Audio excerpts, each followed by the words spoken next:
It's a galaxy in turmoil, on the edge of chaos, where the echoes of an ancient civilization whisper secrets of power and peril.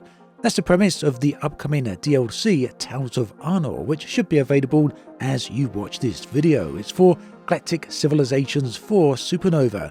I'm going to go into a bit of a deep dive about that update, as well as the Galactic Civilizations 4 as itself. We're going to talk about both of those things throughout this video.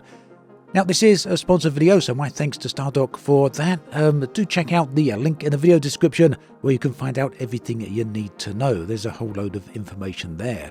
So, what's this update all about? Well, it brings a bunch of new content into the game, and including lore of the Arnor. These are a precursor race whose legacy could have a dramatic effect on the galaxy, or perhaps even bring it crashing down. In terms of content, there's a brand new mission campaign named after the DLC, Tales of Arnor, new anomalies to explore, and some late game crises as well, and really test some of your strategic chops, really to just push you to that extra degree. And also there's a brand new tech tree in there which is primarily designed for cybernetic organizations, because yes, in Tales of Arnor you will take on the role of synthetic life. In the background you can see footage of my play session with Tales of Arnor, this brand new DLC. So we'll come back to talking about what's going on in some of these scenes, but as I'm discussing the game overall, you'll have a bit of an idea of what's going on and what's it all about. So what does this new DLC mean for fans of Galactic Civilizations 4? Whether you're a veteran or a newcomer, Tales of Arnor is about to add a whole new layer to what is already a great 4X strategy experience. In fact, it's just one of many brand new updates that have been added to Galactic Civilizations throughout 2024 and into 2025. Galactic Civilizations 4 Supernova then really has grown, and with the latest DLC, we got a lot to really enjoy with this game. So let's pause here and kind of zoom out for a second. What is Galactic Civilizations 4 Supernova all about? Well, for those of you who are not familiar with the series, the franchise, it's a game series that has been around since the 90s. It is a 4X game, a grand strategy game that allows you to explore, expand, exploit and exterminate. And here you'll take on a fledgling civilization of your choice, although with Tales of Arnor this will be a synthetic civilization known as Nyx. As you progress through the game, you'll crack the secrets of faster-than-light travel and build an empire among the stars. The game itself was released back in 2022, and the Supernova edition arrived in October 2023. It's been packed with absolutely everything you'd expect, from colonizing planets, designing ships, and negotiating or even annihilating, if you so choose, all of your alien rivals. It's one of the grand strategy titles that I really do enjoy a lot, and with Tales of Arnor you'll find yourself not only just doing the typical and usual grand strategy activities, but thanks to the update you'll be looking for artifacts as well as relics, all of these tied to the ancient past. Now, as you're expanding, you'll settle the worlds and colonize. You'll also manage resources as well as tweak your civilization's ethics based on your decisions to various different story events that are going on. Exploration comes via star bases, trade routes, and extermination, that's where your customer-built fleets and some really slick diplomacy can come into play. In terms of the galaxy size, if you choose a new custom game, you'll be able to determine the size of the galaxy that you want to play in. On some relatively small bubbles, limiting the length of the play sessions if you so choose, or you can go full on and have expansive gameplay sessions which will last tens of hours. It's really up to you. Now, what's I found interesting with this update is that it's got a really interesting story here, and this seems to play out as you're going through your various different sessions, and this can be events that are going on in the game, or it can just unfold as you scan and discover various different artifacts and anomalies that are now located and scattered throughout the galaxy. There's quite a lot of these, in fact. So the Arnor themselves were a precursor civilization. These are ancient, almost godlike beings who had a massive impact on the galaxy of the past. What keeps them mysterious is the fact that eventually, at one point, they vanished, but there's still traces of their civilization that is left behind. So the campaign itself peels back their story, the story of the Arnor, and that means exploring how the species evolved under their influence and what was left behind. And this isn't just all about flavor text. You do get some text-based story on screen, of course, that happens during various different moments of the game, but more to the point, you'll encounter new anomalies, and these are tied to history of the Arnor. Think things such as lost tech, which you can use, cryptic ruins, or maybe even a derelict station which is broadcasting SOS signals across the millennia. These lead to artifacts and relics, powerful items that can boost your empire or backfire spectacularly if things go wrong. You'll also find that if you don't really want to just take on these artifacts and don't want to experiment with them, you can go the simple route and just outright sell them and make yourself a big pile of credits. Later on in the game, things can get really interesting. I briefly mentioned late game crisis earlier on. So what's that all about? Well, it turns out the Arnor didn't tidy up their various messes. Their unfinished projects like abandoned superweapons or unstable experiments. These can resurface as galaxy-spanning threats. I don't want to ruin the surprises here. In fact, I'm not going too far into the footage on the screen right here, because as we progress through the game, we'll ruin the story. But one thing that is important is that the synthetic race you play were originally created by another civilization, the Iconians, and these are central to the story. Ultimately, you're going to need to come to terms with your ancient masters, either by defeating them, well, primarily by defeating them, but maybe a few other things along the way.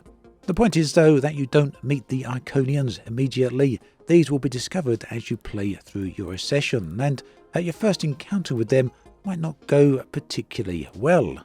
It's an interesting twist on the ancient old story of the AI race that rises up and turns against its masters. However, the Iconians, who were the masters, turned against the sentient AI race and more or less outright destroyed them, or so they thought. And this is where you come in.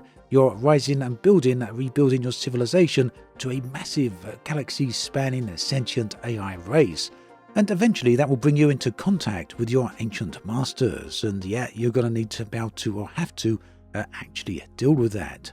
Now, elsewhere in the game there is tech, because, with these types of games there are always tech trees and things to research.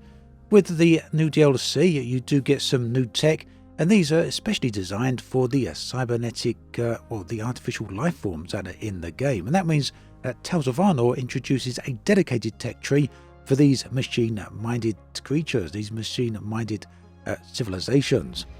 So with unique planetary improvements and ship components, these really do deliver the ability to churn out new colonies, resources at double speed, or fleets with self-repairing hulls. It really does change the way you may want to approach your play sessions in Galactic Civilizations 4.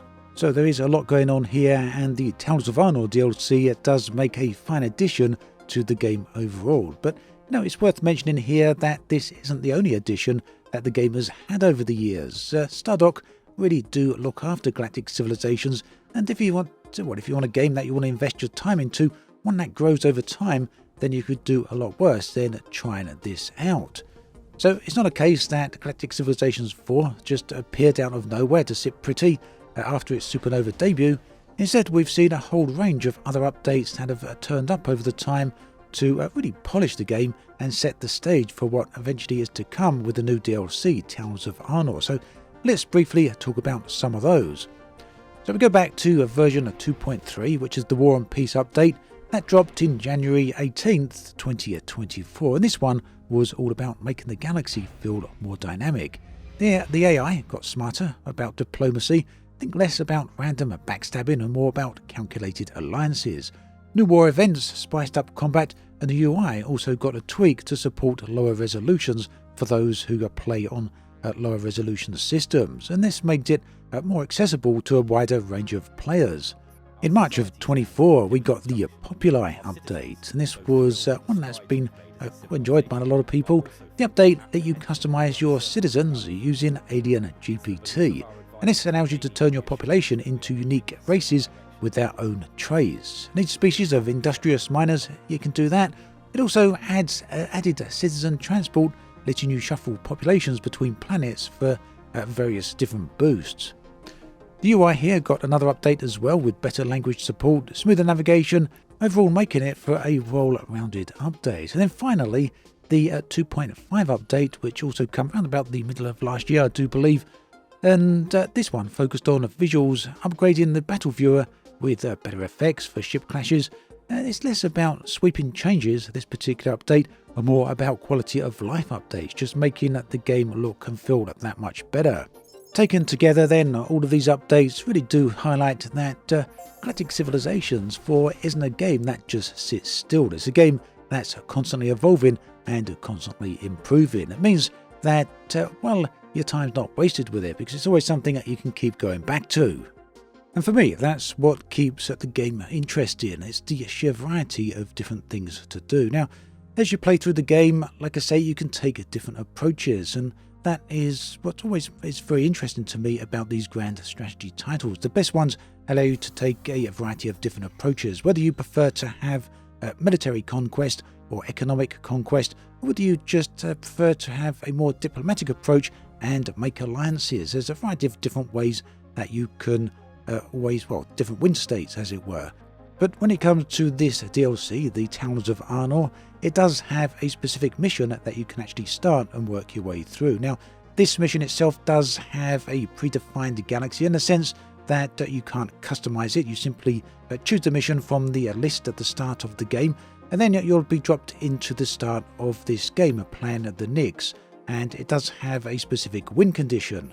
That condition is to track down the Iconians rather, who are your creators, and then basically destroy them.